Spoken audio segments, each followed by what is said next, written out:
meron po bang maanomalya dun sa project? Kasi sabi po ni Senator Lacson, anomalous. He openly lists projects, hold your breath, funded by his office.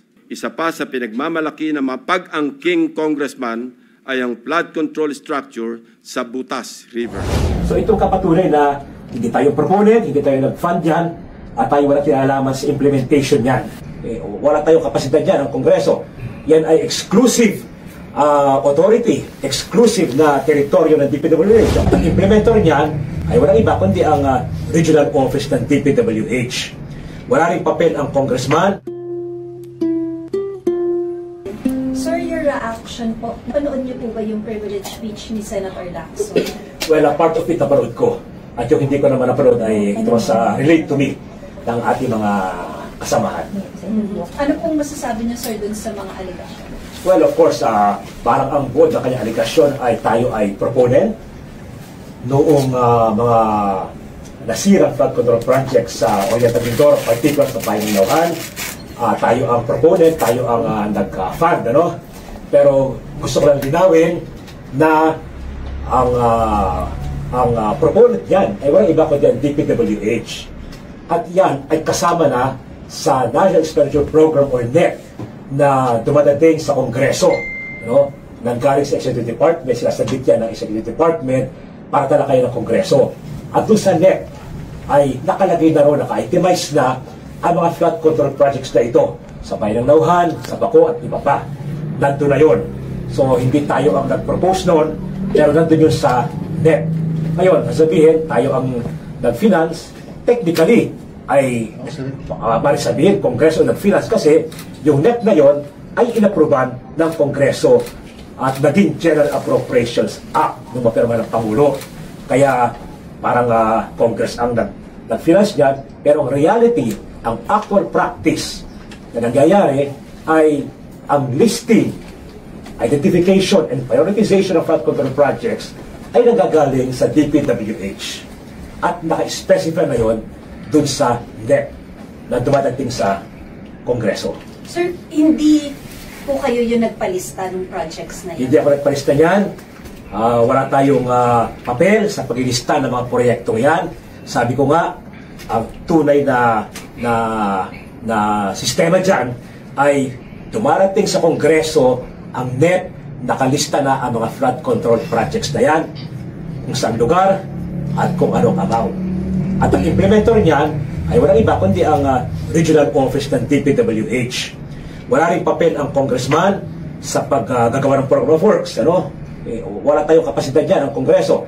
Yan ay exclusive authority, exclusive na teritoryo ng DPWH, ang paggawa ng design, paggawa ng plano, pag-bid, pag-award ng kontrata at pagbabayad ng kontraktor. At ang lahat ng kontraktor na yan ay regional or national, ano? Walang isang mang taga-Mindoro dyan na tayo ay kilala. Yan ang proseso. No? Akala kasi ng marami, kung Congress na nag-approve ng budget, ay Congress na nag-finance, Congress na nagpopondo. Ano, in theory, gano'n. Pero in reality, ay naka-specify na yan, naka-identify na ang mga flood control projects sa NEP. At hindi na mabago. One time ako yung nag-attempt na nag-propose na baguhin, ilipat sa ibang bayan na binabaharin, pero ang sabi ay hindi pwede namin baguhin na yan. No? Kasi identified na yan ng DPWH. Sir, meron po bang maanomalya dun sa project? Kasi sabi po ni Senator Lacson, anomalous. Ay, in the sense na nasira, eh pwede natin sabihin na anomalous nga. Kasi nasira ang mga proyektong yan. Kaya pwede sabihin anomalous. Kaya nga, bago pa sumambulat ang issue ito, isang taon pa, kaya ako sumulat kay Secretary Bonoan at kinokol ko ng attention ng highways. In fact, as early as July 31, 2024, may sulat na ako kay Secretary Bonoan at tinatawagan ko ang kanyang pansin na dun sa distrito ko sa Painauhan ay may mga nasira na flood control projects na bagong gawa. No? Kaya nga hindi ko kay Secretary Bonoan na i-reassess, i-evaluate ang programa ng mga proyektong ito at tingnan ang structural integrity at effectiveness ng mga proyektong ito. At ako'y nanawagan din sa kanya na i-rectify, i-correct ang mga flood control projects na ito in-implement ng highways at tiyakin na nag-a-adhere sila sa rigid structural designs and standards in order to prevent the wastage of public funds. Ito ay July 2024 pa. So itong kapatunay na hindi tayo proponent, hindi tayo nag-fund yan, at tayo wala kinalaman sa implementation yan. No? Kaya nga ako ang sumulat July 2024 pa yan, kasi noong July 24 may nasira na rin. Then itong habagat noong July ay nadagdagan ng sira. Pero nung isang taon pa, sinabi ko na yan sa kanila sa DPWH. Do you have a message to Senator Lacson? Well, alam mo, I'm willing to explain sa kanya, willing to sit down sa kanya para ipaliwanag itong side natin. Maybe I can also deliver my own privilege speech here to clear things up. Sa tingin ko naman ay parang unfair na tayo ay matapalag ka doon na hindi naman tayo ang naglagay ng proyektong yan, hindi tayo nag-prioritize, kundi dumating na sa atin yan. Sinasabi, di ba ang Congress ang nag-approve ng pondong yun na, totoo yun. Pero ang reality ay nagagaling sa mga ahensya ng gobyerno ang nakalagay dun sa budget namin aproban. Yung NEP, alam niya sigurado yung National Expenditure Program. Naka-identify na ron, yung mga proyekto specified na at napakahirap na baguhin namin. Ano? Isa pa, dahil sa BICAM at sa small committee, ano man yun, dahil dun nababago o nadagdag yung insertion, hindi po ako member ng BICAM. Never ako naging member ng BICAM. Kaya nangyayari din na nagdagan yung proyekto na flood control sa BICAM. Pero hindi ako member niyan. At bagamat ang members nila ay mga lawmakers din, yun namang mga dagdag sa BICAM, in reality, ay yun din mga executive agencies ang humihingi ng dagdag.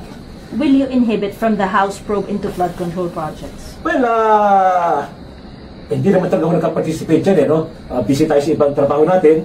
As deputy majority leader, member tayo ng ibang committee mahalaga rin. At maaaring umatin tayo para ipaliwanag ang side natin at para tawagin ng pansin ng highways. Kasi distrito natin ang apektado dyan. At gusto ko rin bigyan diin na yung distrito, probinsya, ay flood prone.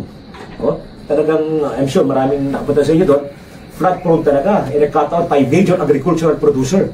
No? Kaya nasasayang ang ating mga palayan kung hindi nalagyan ng flood control. Kaya wini-welcome natin yung mga maraming flood control projects na dumating ay ngayon lamang 2023 hanggang 2025. Before, walang ganyang malaking flood control projects sa Oriental Mindoro. Kaya siguro nakita ng DPWH, kailangan bigyan ng Oriental Mindoro ng maraming flood control projects kasi wala pang malaking flood control projects. Kaya nakapasalamat kami, naglagay sila. Yun nga lamang, may mga nasira, may mga hindi pa tama. So ayusin nila yan. Ayusin nila para hindi masayang ang nailagay na pondo. At may iligtas yung mga palaya namin na doon nagagaling ang mga bigas na pinapadala sa Metro Manila. Sir, do you feel alluded to ba? Kasi parang ang doon sa presentation, nilagay lang naman yung accomplishment report na na-post sa Facebook page. Alam mo, lahat naman tayo mga nasa gobyerno. Pag merong proyekto national sa distrito mo, isasama natin sa accomplishment report natin, no? Pero hindi ibig sabihin tayong proponent, no? Magkaiba yun, no? Hindi natin ilagay ang pangalan natin doon at saka mukha sapagkat bawal yan. Never ako nagpalagay ng mukha ko at saka project. Never ako nagpalagay ng mukha ko at saka pangalan ko sa mga proyekto ng gobyerno. Ilalagay ko lang doon yung standard na highways, ano? Na format. Pero hindi nakalagay tayo ng mukha at saka pangalan. Nakalagay lang yata ilalagay ng highways, congressional funding to inform ang mga tao na ito ay project ng gobyerno. No? Sir, Sir, you're saying na hindi po questionable yung inilaang pondo para sa flood control projects, pero hindi justifiable yung implementation. Yes. Hindi questionable ang flood control projects sa aming probinsya kasi binabaha ang Oriental Mindoro. Kasama ang Oriental Mindoro doon sa 10 probinsya na binanggit ng Presidente na flood prone. Pero hindi kasama doon sa probinsya na top yung pinakamaraming flood control projects. Hindi kami kasama ron, di ba? Justifiable yan. Kung kayo may mga kusog taga Mindoro, ay masasabi na kailangan yung flood control project. So, hindi po questionable yung naglagay ng pondo sa flood control kasi kailangan namin yan. Ang questionable, yung implementation ng DPWH kasi may nasira. Yun ang dapat na ayusin. At hindi rin kayo connected in any way doon po sa kontratista? Yung mga kontratista ay wala isang taga-Mindoro doon, wala tayong kilala ron, at wala tayong nakausap na mga kontraktor na ganyan, wala tayong connection doon. Hindi natin nakakausap ang mga kontraktor na yon, at kung meron akong reklamo sa proyekto, ay sa DPWH ko pinapadala katulad ng sulat na ito kasi sila ang implementing agency. Ever since, I never deal with contractors. Sir, ano yung comment na tila unfair po kayo kanina ng kalagdag po kayo? Do you think sana man lang nag-reach out po muna yung opisina ni Senator Lacson? Well, siguro naman, naunawa ko naman Senator Lacson, siguro papaliwanag ko lang sa kanya kung makakakuha tayo ng appointment sa kanya para ito i-explain. Naunawa ko naman siya. At I'm not a Senator Lacson is a very reasonable person. At siya nakikinig sa paliwanag. Sir, ano po yung naging reply ng DPWH sa letter? Well, wala sa aking file dito. Sabi na i-repair nila at ayusin daw nila. No? Pero of course, apparently, may mga hindi pa maayos sa design. Kaya nasisira pa rin. So yun ang dapat maging focus ng investigation. Yung structural design ng mga proyektong ito at yung implementation. Maring tama ang design, pero palpak ang implementation, nagtipid. O maring parehong mali ang design, kaya mali rin ang implementation. So dapat doon mag-focus sa investigation sa design at implementation. Sir, hindi kayo nakonsulta ng DPWH about those projects before nila nilagay sa NEP? Wala, totally wala. Tumating na lang sa NEP na kanya kakapal, kung nakikita niyo yun, hinahanap namin doon, nakita namin, marami nakalagay doon. Since 2023, taon-taon nilalagyan nila. Hindi yan dumaan sa atin, hindi tayo nag-propose niyan. Dumating na lang yan sa tanggapan natin sa Kongreso na naka-identify na, naka-itemize na ang proyekto, ang lugar ng proyekto, at kung magkano. Sir, by your logic, sir, does that mean na yung mga congressman na napagbibintangan na may involvement sa corruption schemes daw sa mga project, wala silang liability dahil hindi naman pala kasama sa implementation? I cannot speak for them, I can only speak for my experience na hindi ako, basta nakita ko nandun nandun na yun, hindi ko na pinapakaialma in the sense na nandiyan na yan yung proyekto. Kaya lamang panawagan sa highways, ayusin ninyo yan. At kung minsan nga, pag may nakita ko na hindi dapat sa lugar na yung ilagay, gusto ko ipalipat, sabi nila, naka-identify na yan, hindi na pwedeng galawin yan, hindi pwedeng pakialma na yan. Kaya kahit kami may power of the purse, in reality, yung implementing agency ang nasusunod. Akala kasi, kung kongreso yan, nag-approve ng budget, taglay namin ang kapangyarihan na baguhin, hindi nangyayari yan, sa aking karanasan, hindi ko alam sa iba. At kung nangyayari man yan, maaaring sa Small Committee of BICAM, hindi naman tayo miyembro. So I cannot speak for the other congressmen. Sir, but would it be fair to say na mas mahirap mag-interfere ang congressman o lawmaker sa implementation dahil mula nung na-disallow na yung pork barrel? Well, sa experience ay hindi ako naglalabi ng kanyang mga proyekto. Kung naman dumating na, ako nakagay sa NEP. Kasi yun ang sabi. Ang allowed lang daw sa amin na i-identify yung tinatawag na local infra project. Ano yun? Mga barangay hall, health center, covered court. Yun ang ina-identify lang namin. Yun ang aming, doon kami may say. Pero yung national projects like tulay, asphalt overlay, flood control, highways yan. Siya nag-determine kung saan at kung magkano. Kaso sir, hindi ba siya parang problematic din on the part of Congress? Kung kayo nga yung may power of the purse, pero hindi nyo rin na-alter yung mga projects sa habang budget deliberation? Sa aking karanasan ay hindi na-alter at hindi ako hindi ko na parang inaaway sila o hindi ko na sila inahabol dyan. Nandun yung projects, sabi ko, katulad ng flood control, wina-welcome natin yan kasi flood-prone ang Oriental Mindoro. So, siyempre, wina-welcome natin yan. Hindi natin alam na palpak pala ang implementation. That's another matter, siyempre. Thank you very much, sir. Thank you, sir. Thank you, sir. If there's anything else you want to add? Well, I'm willing to explain further if necessary. Hindi naman may good privilege speech here. But I will see kung kailan. Malalaman naman niya yan yun ang masasabi ko lamang. Wala tayong handon, hindi tayong financier, hindi tayo ang nagponto yan kasi nandun na yan sa NEP. At forever tayo hindi tayo proponent dyan, kung may nasira, I even wrote the secretary calling the attention of highways na nasira yung kanilang dike, ask them to re-evaluate and reassess yung kanilang design at tiyakin ang na nag-a-adhere sa rigid structural design and standards ang contractor para matiyak na maayos, ano?